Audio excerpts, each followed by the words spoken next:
What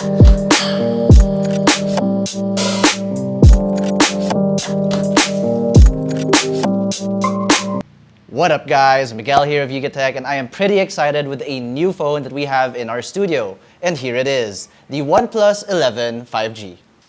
A lot has happened for OnePlus in the past couple of years. They've got merged with Oppo, they've partnered with Hasselblad, they even merged Oxygen OS with Oppo's Color OS too.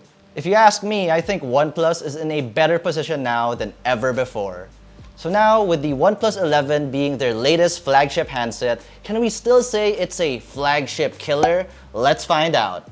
Getting into the meat of things, the OnePlus 11 builds off of last year's OnePlus 10 Pro. We can assume that there will be no Pro version this year as the 11 is the top handset in the lineup, along with the more conservative OnePlus 11R. The OnePlus 11 has an almost identical design to the OnePlus 10 Pro, except for this new rear camera module that used to be squarish and now is half circular.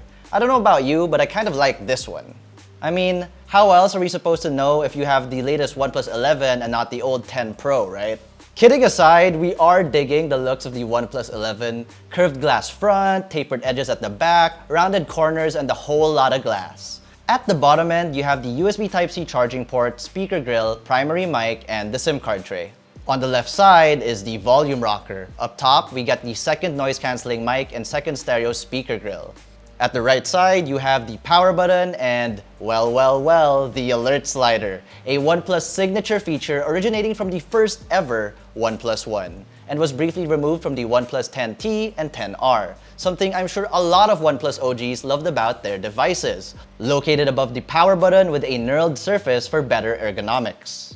Our review unit is in the emerald green color, and as mentioned earlier, it's polished in this glossy finish due to the glass component. However, there is another color variant available, namely Volcanic Black, which features a matte finish at the back. As for display, it's still rocking the same 6.7-inch 2K 120Hz AMOLED screen, just like the 10 Pro.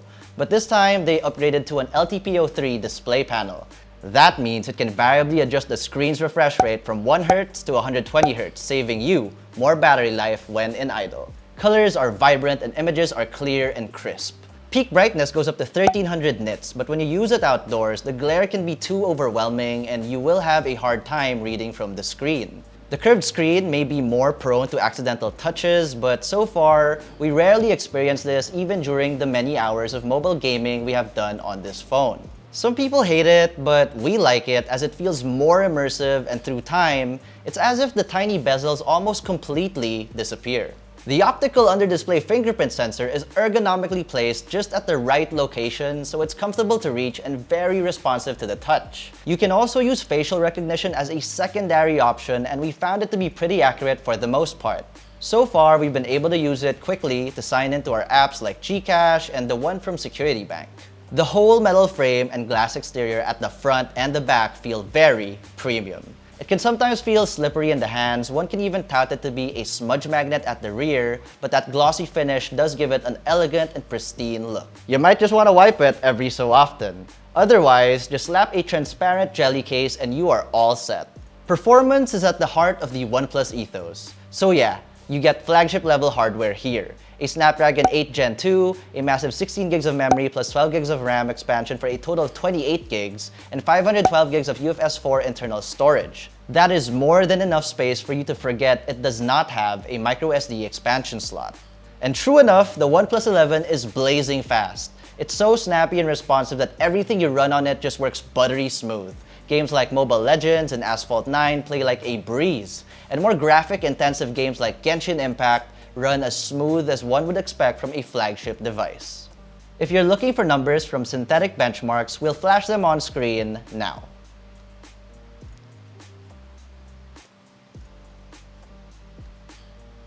Of course, powerful hardware requires a massive battery in order for you to enjoy it. That's why OnePlus packed this handset with a 5000 mAh battery, but just to be safe, they also included a 100-watt Super VOOC fast charger that can get to 50% in about 10 minutes and can fully charge in 25 minutes.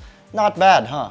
Our proprietary video loop test gave it a record time of 15 hours and 43 minutes. Now onto the cameras. At the back, we have a camera setup that is basically a threesome of Sony IMX sensors.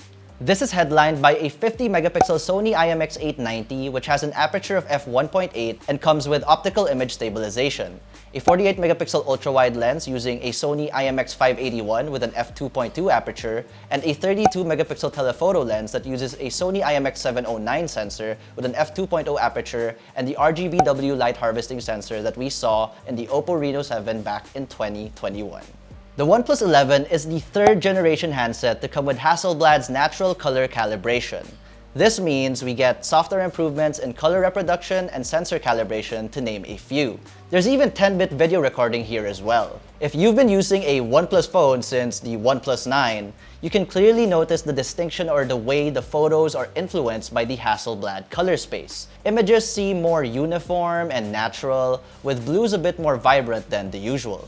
Depending on the shooting scenario, sometimes highlights in images can look a bit overblown. Check out some of the sample photos we took here.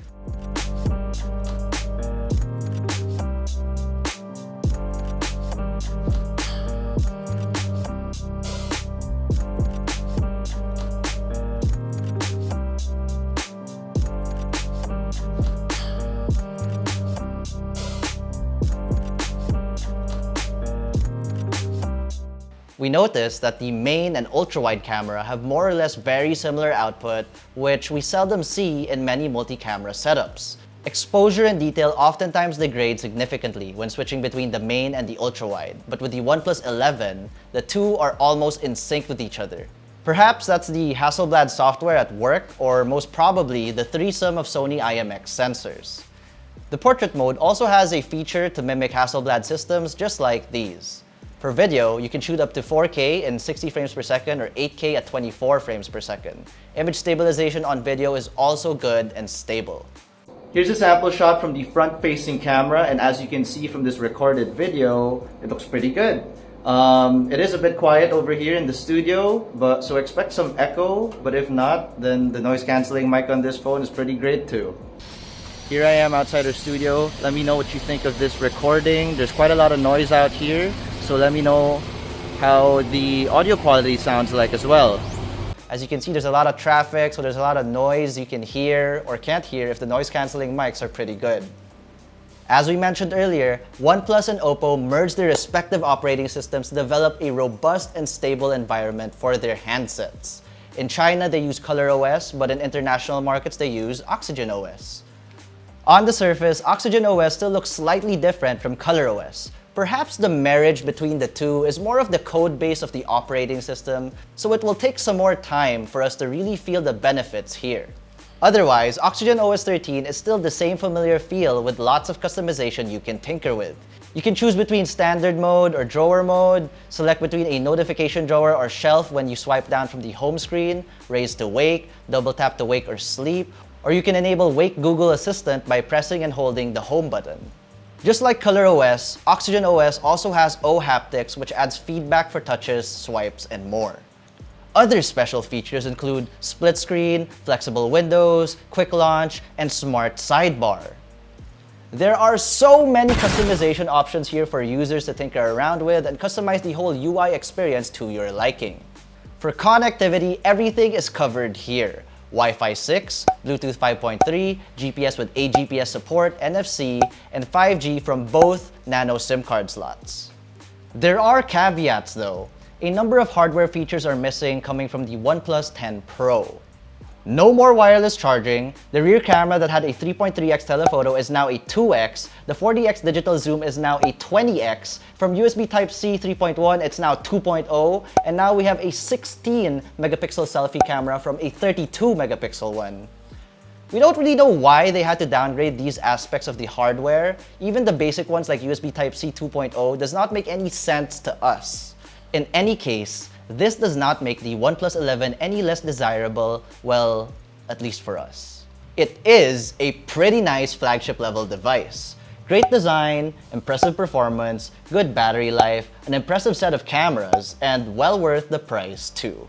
We still don't know the exact retail price as of recording this video, but we'll definitely update it in the description box below. So, what do you guys think? Did the OnePlus 11 tick all the boxes for a proper flagship? Better yet, would you still call it a flagship killer? Do let us know in the comment section below. And if you enjoyed this video, be sure to smack that like button, subscribe to our YouTube channel, hit that bell icon to get notified of future uploads. Be sure to visit yugatech.com for the latest tech news and reviews. Again, this has been Miguel, and I'll see ya in the next one.